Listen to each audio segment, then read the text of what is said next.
অদ্বৈত আচার্য গোসাই সাক্ষাৎ ঈশ্বর, যাহার মহিমা নহে জীবের গোচর। মধু কৃষ্ণ ত্রয়োদশী তিথি, চৈত্র মাসকে বলা হয় মধু মাস। তো সেই চৈত্র মাসের মধু মাসে কৃষ্ণ ত্রয়োদশী তিথি। আজকে বড় পবিত্র দিন। আজ এই তিথিতে কি হয়েছিল? আজ এই তিথিতেই অদ্বৈত প্রভুর মা একদিন বলছেন প্রভুকে যে বাবা আমি একটু গঙ্গায় স্নানে যাব, আমি একটু গঙ্গায় স্নান করবো। তো অদ্বৈত প্রভু বলছেন মা তুমি তো বয়স হয়ে গেছে তোমার, তো তুমি যেতে পারবে না, তো কি হবে? তো সেই অদ্বৈত প্রভু কি করেছিলেন, বলেন মা তোমার কোনো চিন্তা করতে হবে না, আমি গঙ্গা দেবীকে এখানেই নিয়ে আসবো। আজকের এই তিথিতে অদ্বৈত প্রভু মাকে স্নান করানোর জন্য আহ্বান করেছিলেন। তো সেই আজ বাড়িতে এসে গঙ্গা দেবী মাকে স্নান করিয়েছিলেন। কেন? কারণ এই অদ্বৈত প্রভুকে আমরা এই অদ্বৈত প্রভুর কথা জানি না। নাগেন্দ্র হারায় তৃণচারায় ভস্মাঙ্গ রাগায় মহেশ্বরায়, ওনাকে চিনি, যার গলায় স্বর্গের মালা, মাথায় জটা দুটো ধারী যিনি, আর সারা গায়ে ভস্ম মেখে আছেন, গরমে যার বাপ ছাল, আমরা তাকে চিনি। কিন্তু ইনি যে কলিযুগে এসেছেন পরবর্তীতে, তাকে আমরা জানি না। এই মহাদেবী আর মহাবিষ্ণু দুইজনা একত্রিত হয়ে এই কলিযুগে অবতীর্ণ হয়েছে অদ্বৈত প্রভু রূপে। এই জন্য বলছেন অদ্বৈত আচার্য সাক্ষাৎ ঈশ্বর, জগৎ যাহার মহিমা নহে জীবের গোচর, মানে যার মহিমা জীব জানে না। মহাবিষ্ণু সৃষ্টি করেন জগৎ আদি কার্য, তার অবতার সাক্ষাৎ অদ্বৈত আচার্য। কি বলছেন? মহাবিষ্ণু সৃষ্টি করেন জগৎ আদি কার্য, তার অবতার সাক্ষাৎ অদ্বৈত আচার্য। মহাবিষ্ণু আর মহাদেব দুইজনা একত্রিত হয়ে এই কলিযুগে অবতীর্ণ হয়েছিলেন। এখান থেকে খুব একটা বেশি দিন নয়, মহাপ্রভু এসেছেন এখান থেকে 541 বছর আগে, আর তার ঠিক 52 বছর আগে। মহাপ্রভু যখন এসেছেন ওনার তখন বয়স 52 বছর, তো মহাপ্রভু এসেছেন 541 বছর হচ্ছে, আর তার ঠিক 52 বছর আগে মহাপ্রভু আসার 52 বছর আগে তিনি এসেছিলেন। তো তিনি কে? তিনি সাক্ষাৎ মহাবিষ্ণু, যিনি এই সমস্ত জগতের সমস্ত দায় দায়িত্ব পালন করেন।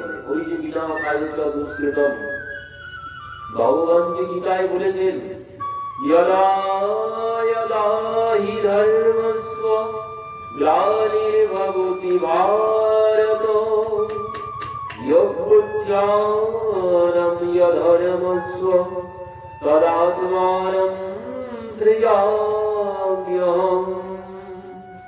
परित्राणाय साधूनां विनाशाय च दुष्कृतम् धर्म समस्त्यपरार्थाय सम्भवामि যুগে যুগে। এই যে যুগে যুগে তিনি অবতীর্ণ হন। কেন?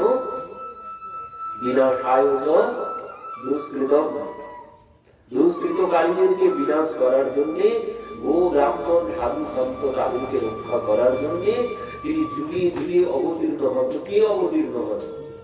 যুগে যুগে কে অবতীর্ণ হন? এই যুগে যুগে যিনি অবতীর্ণ হন তিনি হচ্ছেন সেই মহাবিষ্ণু। মহাবিষ্ণু সৃষ্টি করেন জগৎ আদি কার্য, মহাবিষ্ণু সৃষ্টি করেন জগৎ আদি কার্য, তার অবতার সাক্ষাৎ অদ্বৈত আচার্য। কি বললেন? মহাবিষ্ণু সৃষ্টি করেন ওই জগতাদি কার্য, তিনি জগতের সমস্ত দায় দায়িত্ব কাজ তিনি করেন, আর সেই তিনি এসেছেন কলিযুগে অদ্বৈত আচার্য রূপে। কেন? কারণ এই কলির জীবকে কৃপা করার জন্য তিনি অবতীর্ণ হয়েছিলেন। তো সেই অদ্বৈত প্রভু আজকের দিনে মাকে স্নান করিয়েছিলেন গঙ্গা দেবীকে আহ্বান করে। শুধু গঙ্গা দেবী আসেনি, সমস্ত তীর্থ, সমস্ত তীর্থের জল একসাথে এসেছিল। আমরা যেভাবে রাধাকুণ্ডের আবির্ভাব যখন হয়েছিল, তো সেখানে ভগবান সমস্ত তীর্থ মানে গোপীরা প্রিয়াজি বলেছিলেন যে তুমি যে অসুর বধ করেছ, তো সেই অসুর তো গাভীর রূপেই এসেছিল। অরিষ্টাসুর মানে বৃষের আকার ধারণ করে এসেছেন, বৃষের রূপ ধারণ করে এসেছেন।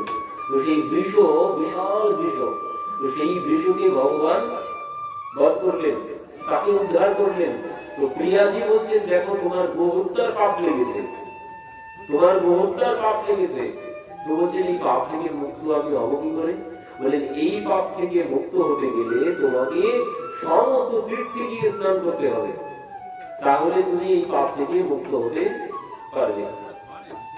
তো ভগবান বলছেন দেখো আমি তোমাদেরকে ছেড়ে সমস্ত তীর্থে, পৃথিবীতে যত তীর্থ আছে সমস্ত তীর্থে গিয়ে স্নান করতে কতদিন সময় লাগবে জানো? কতদিন সময় লাগবে জানো? আমি তো বহুদিন লেগে যাবে সমস্ত তীর্থে তীর্থে গিয়ে স্নান করতে। তো গোপীরা বলছে ওটাও আমরা জানি না, তোমাকে সমস্ত তীর্থে স্নান করতে হবে এটাই আমরা জানি, তাহলে তোমার এই ব্রহ্ম হত্যার পাপ যাবে, না হলে তুমি আমাদের কাছে আসবে না, আমাদেরকে স্পর্শ করবে না, কারণ তোমার ব্রহ্ম হত্যার পাপ লেগেছে, এই জন্য তুমি আমাদের কাউকে স্পর্শ করবে না। তো ভগবান বললেন যে তো বড় সমস্যায় পড়ে গেলাম, তো এখন কি করি? তো বললেন ঠিক আছে আমি এক কাজ করছি, আমি সমস্ত তীর্থকে এখানে আহ্বান করছি, আমি সমস্ত তীর্থকে এখানে আহ্বান করছি। তো সেই ভগবান কি করলেন? সমস্ত তীর্থকে আহ্বান করলেন, সমস্ত তীর্থ সেখানে এসে উপস্থিত হলো। ওই যে রাধাকুণ্ড আর শ্যামকুণ্ড, ওই শ্যামকুণ্ড আগে তৈরি হলো, ভগবান শ্যামকুণ্ড তৈরি করলেন সেখানে বাঁশুরি দিয়ে, তো সেই বাঁশুরি দিয়ে তিনি শ্যামকুণ্ড নির্মাণ করলেন। তো সেখানে সমস্ত তীর্থকে আহ্বান করে তিনি স্নান করেছিলেন। তো পরবর্তীতে গোপীরা বলছেন এখানে যে সমস্ত তীর্থ আছে তার প্রমাণ কি? তখন ভগবান বলছেন প্রমাণ চাই। সঙ্গে সঙ্গে ভগবান সবাইকে ডাক দিলেন, কৃষ্ণা, কাবেরী, গোদাবরী, সরস্বতী, গঙ্গা, এক এক নাম ধরে তিনি ডাক দিচ্ছেন, আর সবাই সেই কুণ্ড থেকে উপরে এসে স্বরূপে গোপীদের সম্মুখে করজোড়ে আবির্ভূত হচ্ছে। তো এই দিকে গোপীগণ বিশ্বাস করলেন যে এখানে সমস্ত তীর্থ এসেছে। রাধাকুণ্ড শ্যামকুণ্ডে স্নান করা মানে সমস্ত তীর্থে স্নান করা। ঠিক তেমন ভাবে আজকের এই দিকে অদ্বৈত প্রভু আহ্বান করেছিলেন মাকে স্নান করানোর জন্য। তো আজও এই দিকে ওই বাংলাদেশের সিলেটে লাউল গ্রামে যেখানে স্নান করেছিলেন, যেখানে এসেছিল সমস্ত তীর্থগণ, তার নাম হচ্ছে পন তীর্থ। সেই তীর্থে সেখানে আজও মেলা হয়, সেখানে আজও মেলা হয়। এই দিনে জল ভরে যায় নদীতে, সেখানে নদী শুকনো থাকে সারা বছর, কিন্তু এই দিনে আজ জল ভরে যায়।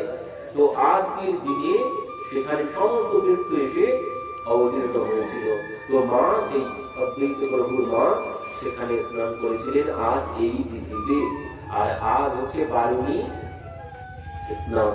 তো আজ বড় পূর্ণ তিথি, আজ গঙ্গায় স্নান করলেই সমস্ত পাপ থেকে মুক্ত হওয়া যায়, সমস্ত পাপ থেকে মুক্ত হওয়া যায়। তাকে আর এই জন্ম মৃত্যু চক্রে আর ঘুরে বেড়াতে হয় না আজ গঙ্গায় স্নান করলে। আর অনেক মহিমা আছে গঙ্গা দেবীর। তো গঙ্গা দেবী কি আমরা হয়তো আমরা অনেকে জানি না। গঙ্গা দেবী কে?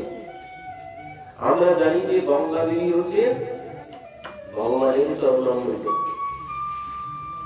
আসল পরিচয় আমরা জানি না অনেকেই।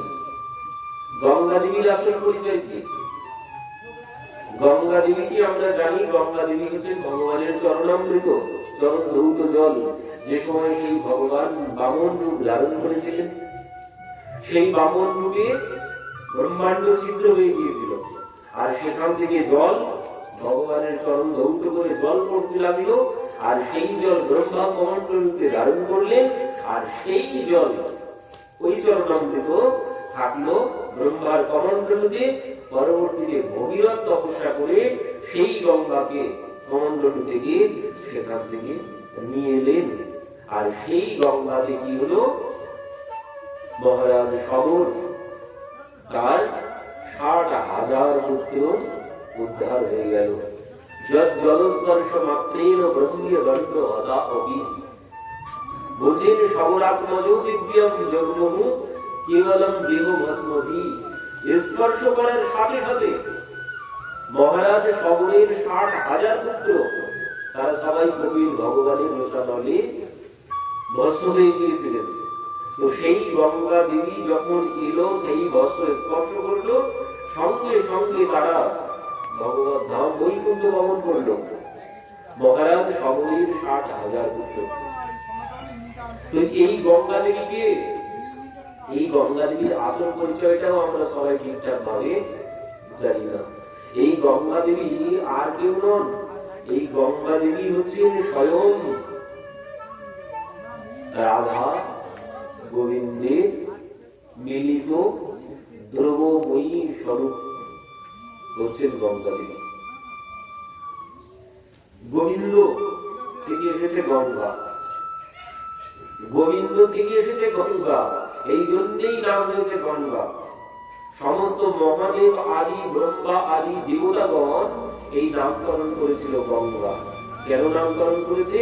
কারণ গোবিন্দ গোবিন্দেরই স্বরূপ, শুধু গোবিন্দের স্বরূপ নয়, রাধা গোবিন্দের মিলিত স্বরূপ, মানে দ্রবময়ী স্বরূপ হচ্ছে গঙ্গা দেবী। তো এই জন্য নামকরণ করেছিলেন দেবতাগণ, ব্রহ্মা আদি দেবতাগণ সবাই মিলে নামকরণ করেছিলেন গঙ্গা। তো গঙ্গা মাইয়া কি জয়। তো আজকের দিনে গঙ্গা স্নানের বড় মহিমা। আজকের দিনে গঙ্গা স্নান করলে তার বহু বহু অশ্বমেধ আদি যজ্ঞ ফল লাভ হয়। অশ্বমেধ আদি যজ্ঞ করার ফল লাভ হয় আজ যদি কেউ গঙ্গা স্নান করেন। তো এই গঙ্গা দেবীর পরিচয় একটুখানি নিন। এই গঙ্গা দেবী হচ্ছেন, এক সময় কি হয়েছিল ভালো করে শুনুন, কেউ জানেন না এই কথা। সবাই জানেন যে ভগবানের চরণ অমৃত গঙ্গা, কিন্তু এই গঙ্গা হচ্ছে এক সময় গোলকধামে রাসমণ্ডলে প্রিয়াজি মানে ভগবান শ্রীকৃষ্ণ আর রাধারানী দুইজন স্বর্ণ সিংহাসনে বসে আছেন। তো এমন সময় সেখানে কি হয়েছে, সমস্ত দেবতাগণ উপস্থিত হয়েছে। তো সমস্ত দেবতাগণ যখন সেখানে উপস্থিত হয়েছে, ব্রহ্মা ছিলেন, সরস্বতী দেবী ছিলেন, পার্বতী দেবী ছিলেন, মহাদেব ছিলেন, কার্তিক গণেশ সবাই ছিলেন সেখানে। তো ব্রহ্মা বলছেন লক্ষ্মী দেবীকে, দেখো তুমি যখন এখানে আছো, তো প্রভুর উদ্দেশ্যে, প্রভুকে খুশি করার জন্য কিছু তুমি শোনাও। তো এই জন্য সরস্বতী দেবী সেখানে গান গাইতে শুরু করলেন বীণা বাজিয়ে। আর সরস্বতী দেবী গান গাইতে শুরু করেছেন, সেই গান শ্রবণ করে সবাই তো মুগ্ধ হয়ে গেছেন। সরস্বতী দেবীর গানে মুগ্ধ হয়ে সবাই যে যার কাছে যা ছিল সবাই সেই দান দিতে শুরু করেছে। ভগবান গৌতম মুনি দিয়ে দিয়েছেন সরস্বতী দেবীকে। সমস্ত ব্রহ্মা আদি দেবতাগণ সবাই দান দিতে শুরু করেছেন লক্ষ্মী দেবীর গানে মুগ্ধ হয়ে। লক্ষ্মী দেবী যখন গান বিশ্রাম দিয়েছেন, তো এবার সেখানে ছিলেন মহাদেব। ব্রহ্মা বলছেন, দেখো তুমিও কিছু প্রভুর জন্য শোনাও। তো সরস্বতী দেবীর গান যখন বিশ্রাম হয়েছে, মহাদেব এবার গাইতে শুরু করেছে। মহাদেব যখন গাইতে শুরু করেছে, মহাদেবের গান শ্রবণ করে সেখানে কি হয়েছে বলছেন, যত দেবতাগণ ছিল তাদের অবস্থা কি হয়েছে, মূর্ছাম প্রাপু সুরা সর্বে চিত্রপুত্তলিকা। বলছেন সেখানে যত দেবতাগণ ছিল, মহাদেবের মুখে গান শ্রবণ করে সমস্ত দেবতাগণ চিত্রপুত্তলিকা মানে ছবির মতো হয়ে গেছে, পুতুলের মতো হয়ে গেছে, তাদের আর কোনো বাহ্য জ্ঞান নেই। গান শ্রবণ করে মহাদেব কি গিয়েছিলেন? মহাদেব রাসের পথ গিয়েছিলেন। ভগবান পিতারাত্রি শরদুৎফুল্ল মল্লিকা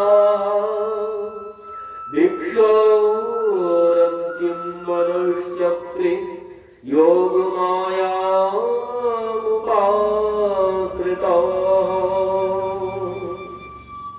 এই রাসের পথ মহাদেব গাইতে শুরু করেছেন। ভগবান পিতারাত্রি শরদুৎফুল্ল মল্লিকা ভিক্ষোরন্তিম মনুষ্যক্রে যোগ মায়ামুপাশ্রিতা। ভগবান বাঁশি বাজিয়েছেন, আর সেই বংশীর ধ্বনি যাদের যাদের কর্ণে প্রবেশ করেছে, কাদের কর্ণে প্রবেশ করেছে? বংশীর ধ্বনি প্রবেশ করেছে। ওই যে 1 বছর আগে এই রাস যেদিন হয়েছিল শরৎ পূর্ণিমাতে, তার ঠিক 1 বছর আগে ভগবান বস্ত্রহরণ লীলা করেছিলেন। তো সেদিন যাদের যাদের বস্ত্রহরণ করেছিলেন, সেই সেই গোপীর কর্ণে এই বংশীর ধ্বনি গিয়ে প্রবেশ করেছে।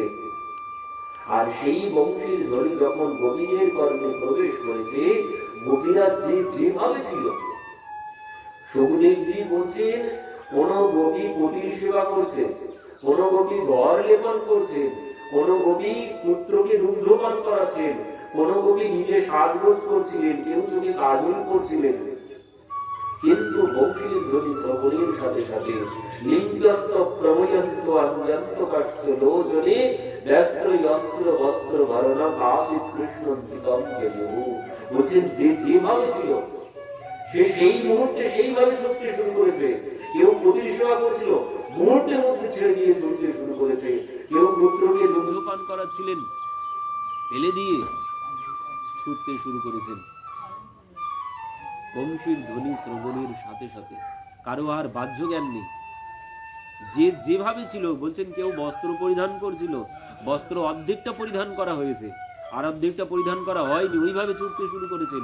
কেউ চোখে কাজল পরছেন, এক চোখে কাজল পরা হয়েছে আর এক চোখে পরা হয়নি, ওইভাবে ছুটতে শুরু করেছেন। কেউ চরণে আলতা মাখছিলেন, সেই আলতা কি করেছে? মুখে মেখে ছুটতে শুরু করেছে।